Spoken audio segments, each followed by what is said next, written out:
magsisilong sa Panginoon.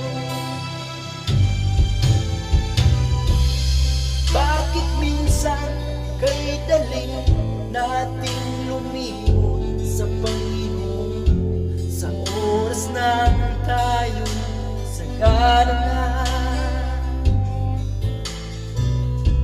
Kapag dumarating na ang mga kagipitan sa buhay mo, saka ka palang tatawag sa Kanya.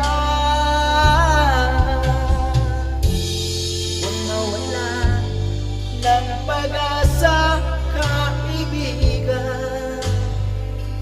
Ang mga pagsubok sa'yo dumaraan lamang. Asahan mo may handa